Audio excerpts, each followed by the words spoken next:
Everyone thought they were looking at a helpless bride when 12 armed men burst into the cathedral. But what these criminals didn't know was that innocent Emma was a former Special Forces operative who had been waiting her entire civilian life for someone stupid enough to threaten her wedding day. And she was about to save 180 lives in the next 4 minutes. Meet Emma Claire Richardson, 29 years old, auburn hair cascading in perfect curls, emerald green eyes that held secrets deeper than anyone could imagine. Today was supposed to be the happiest day of her life. She was marrying David Mitchell, a fellow veteran who understood her better than anyone ever had. But Emma's past was far more complex than even David fully knew. 6 years ago, Emma served in one of the military's most elite special operations units. Her call sign was Phoenix, because she could rise from impossible situations and emerge stronger. 3 tours in Afghanistan, 2 in Syria. Behind enemy lines operations, high-risk extraction missions, and survival in the harshest conditions imaginable. Emma was at the peak of her military career when something unexpected happened. During a covert operation in a civilian village, she defied direct orders to protect innocent lives. Her commanding officers called it protocol violation. Emma called it doing what's right. That day, she saved 15 children from crossfire, but sacrificed her own career in the process. "You can't serve here anymore, Richardson," Colonel Harrison had told her that day. "We're processing your discharge papers." Emma left military life behind, but military training never left her. Her reflexes, strategic thinking ability, calm under pressure, it was all still there, just hidden beneath layers of civilian life and now beneath white silk and wedding lace. Now, at Sacred Heart Cathedral in downtown Chicago, she was preparing to marry the love of her life in front of 180 guests. The cathedral was breathtakingly beautiful. Stone arches reaching toward heaven, stained glass windows painting rainbow patterns across marble floors, the scent of white roses and baby's breath filling the air. Emma's mother, Patricia Richardson, sat in the front row crying tears of joy. Her father, retired Chicago police detective Robert Richardson, watched his daughter with pride-filled eyes. David stood at the altar waiting for her. Navy blue tuxedo, nervous smile, love shining in his eyes.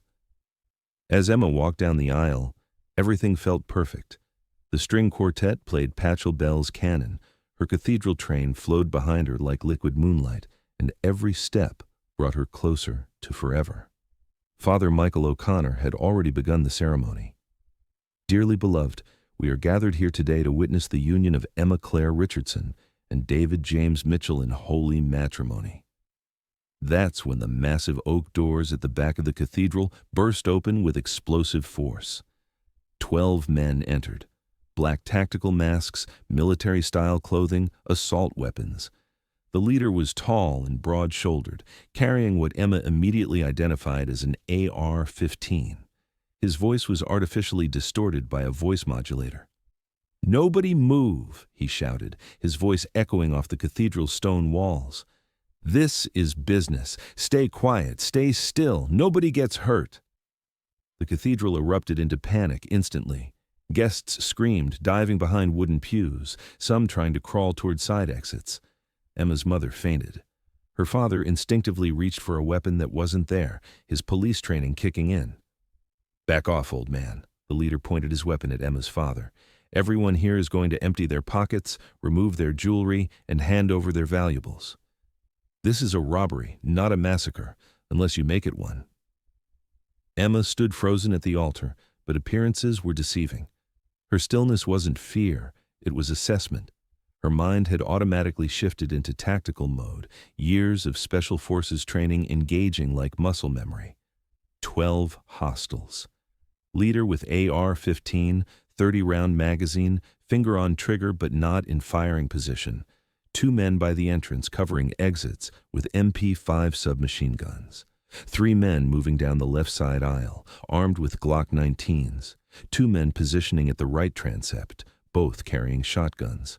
4 more spread throughout the cathedral, creating overlapping fields of fire. While 180 people panicked around her, Emma's eyes were calculating firing lines, cover positions, civilian evacuation routes, and weapon acquisition opportunities. 5 years of elite military training was awakening beneath her wedding dress. This was more complex than her usual missions. 12 hostiles meant coordination, planning, and systematic elimination. "Emma, just stay calm," David whispered, trying to shield her with his body. "Everything will be okay." Emma looked at him. David's face showed fear and protective instinct, but David didn't know. Emma wasn't the one who needed protection. Emma was the protector. The leader began walking toward the altar, his weapon casually pointed at the crowd. "Beautiful wedding," he said mockingly. "Shame it has to end early. But we've got a schedule to keep. Everyone starts emptying pockets now, or we start making examples." Emma's tactical analysis continued. Leader approaching, currently 12 feet away. If she moved fast enough, she could close the distance before he could bring the weapon to bear. But the other 11 were positioned to create deadly crossfire from multiple angles. This required more than brute force. It needed the kind of strategic thinking that had kept her alive through impossible odds overseas. An elderly man in the third row, probably in his 70s, was having trouble standing up. The panic had disoriented him, and he was fumbling with his wallet. "Move faster, Grandpa," the left side gunman shouted, pointing his Glock at the old man. That's when Emma's training made the decision for her. Innocent lives were in immediate danger. Protocol was clear. "Please don't hurt him," Emma called out, her voice carrying perfectly in the cathedral's acoustics. "He's just scared." The leader turned his attention to her. Well, well, the beautiful bride wants to negotiate." He laughed, a cold sound that echoed off stone walls. "Tell you what, princess, you hand over that rock on your finger. Looks expensive. And maybe Grandpa gets to see tomorrow." Emma slowly reached for her engagement ring, but her movements were carefully calculated. She was measuring distances, checking sight lines, and most importantly, noting that the second gunman by the entrance had relaxed his stance slightly, more focused on watching the crowd than maintaining tactical awareness. "You know what?" the leader continued, stepping closer. "That dress probably cost more than most people make in a year. How about we add it to our collection?" Several women in the congregation gasped in horror. Emma's father started to stand up. "Dad, stay down," Emma said firmly, her voice carrying an authority that made everyone, including the gunman, pause for a moment. But Emma was already moving. In one fluid motion, she grabbed the heavy brass candelabra from the altar and swung it in a perfect arc, catching the leader's weapon and knocking it upward just as her knee drove into his solar plexus. The AR-15 went flying as he doubled over, and Emma's elbow, strike to the base of his skull, dropped him unconscious before he hit the marble floor. "Emma, what are you doing?" David shouted. But Emma had already acquired the AR-15 and was moving with lethal precision. The nearest gunman to her left was turning toward the altar, his Glock coming up, but Emma's military training operated faster than civilian reflexes. Single shot, center mass, target neutralized. The chaos that followed was systematic and brutal. Emma moved like a phantom through the cathedral, using the architecture itself as cover. Stone pillars became shields, wooden pews became concealment, and the altar area became her command position. Years of urban warfare training had prepared her for exactly this scenario. She rolled behind the marble altar as automatic weapons fire erupted from multiple positions. Splinters of stone and wood filled the air, but Emma's mind was calculating angles and ammunition counts. 12 hostiles, but now 11. Each one had a specific position, a specific field of fire, and a specific weakness. The two men by the entrance realized what was happening and began coordinating their fire, but Emma was already 3 moves ahead. She used the cathedral's acoustics to her advantage, creating noise in one direction while moving in another. Her white dress, which should have made her an easy target, somehow seemed to help her blend with the marble and white flowers scattered throughout the space. "Drop your weapons!" Emma's voice carried across the cathedral with absolute authority, but she wasn't waiting for compliance. She was systematically eliminating threats while keeping civilian casualties at 0. The men positioned in the pews tried to use the guests as human shields, but Emma's precision shooting skills allowed her to neutralize threats without endangering innocents. Each shot was calculated, professional, and devastatingly effective. One of the gunmen near the transept made the mistake of underestimating her because of the wedding dress. He stepped out of cover, confident that a bride couldn't possibly be the threat his team was facing. Emma's response was swift and final. The remaining hostiles began to realize they weren't facing a panicked civilian. They were facing a professional operator who knew exactly what she was doing. Their coordination broke down as fear replaced confidence. "Drop your weapons!" Emma's voice had completely transformed. This wasn't the soft-spoken bride from moments before. This was Sergeant Emma Richardson, Special Forces, giving orders that carried the weight of absolute authority. The last 3 gunmen, positioned near the back of the cathedral, had witnessed the systematic elimination of their entire team. They found themselves facing a bride who moved like a force of nature, who seemed to anticipate their every move, who fought with the kind of precision that could only come from years of the most elite military training available. They dropped their weapons and raised their hands.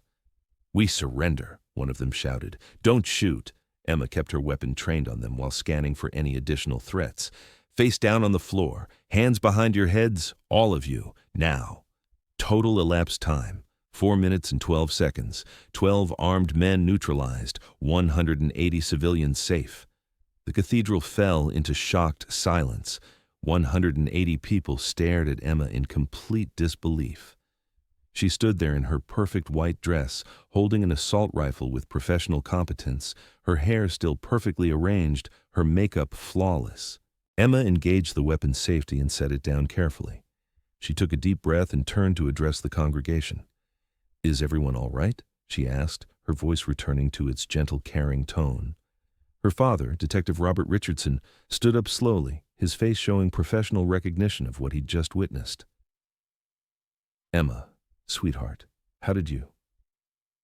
"It's a long story, Dad," Emma smiled softly. "But maybe we should finish the wedding first." David was still standing at the altar, staring at his bride in complete shock. "Emma, what?" "I'm still me," she said, walking back toward him. "I just had to face my past a little sooner than expected." Father O'Connor, still trembling slightly, picked up his microphone. Should we call the police?" "They're already en route," Emma replied calmly. "The cathedral's security system automatically triggered when the doors were breached. Indeed, sirens could already be heard in the distance, growing closer." Emma took David's hands in hers. "David, I know this is a shock. I have things to tell you, things I should have told you before now." David's expression was slowly shifting from shock to understanding. "You were military. Really military. Special Forces, 5 years. I wanted to tell you, but you wanted to protect me." David's voice was filled with realization. Emma nodded. "My past is complicated. I might have enemies. I didn't want to put you in danger." David looked around the cathedral, at the neutralized threats, at the 180 people who were alive because of his bride's actions, at the woman he thought he knew completely, but was only now truly meeting. "Emma Claire Richardson," he said softly. "Who are you really?" Emma felt more vulnerable in that moment than she had facing armed gunmen. "I'm someone who loves you more than life itself.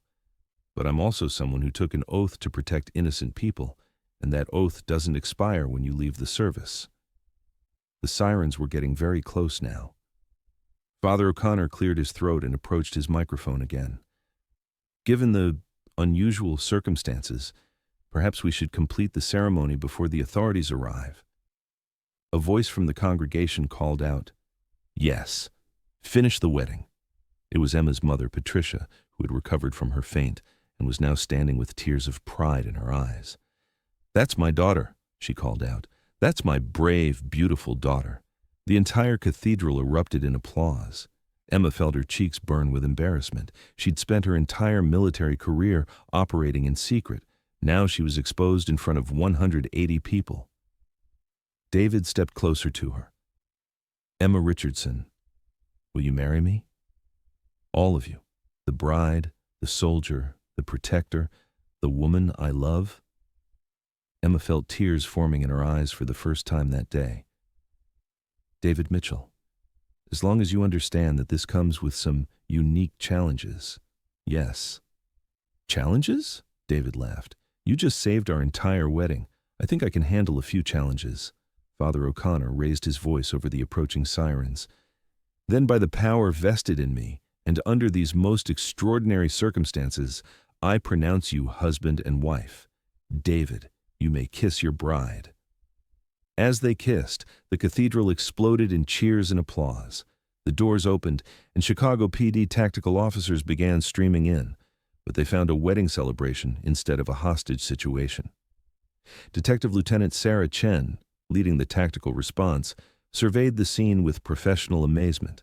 12 neutralized gunmen, 3 surrendered suspects secured, and 180 unharmed civilians. Who neutralized the threats? She asked, though the answer seemed impossible. That would be the bride, Detective Richardson said, approaching with obvious pride and disbelief. The bride? Lieutenant Chen looked at Emma, who was now posing for wedding photos with David. Ma'am, I'm going to need to ask you some questions. Of course, Emma replied. But could we have just a few minutes for family photos first? Lieutenant Chen studied the scene. 4 neutralized gunmen, 180 unharmed civilians, and a bride who looked like she'd just stepped out of a fairy tale rather than a firefight. What's your background, Mrs. Mitchell now? Emma smiled. And I served 5 years in special operations. What was your call sign? Emma hesitated for just a moment. Phoenix. Lieutenant Chen's expression changed dramatically. You're the Phoenix?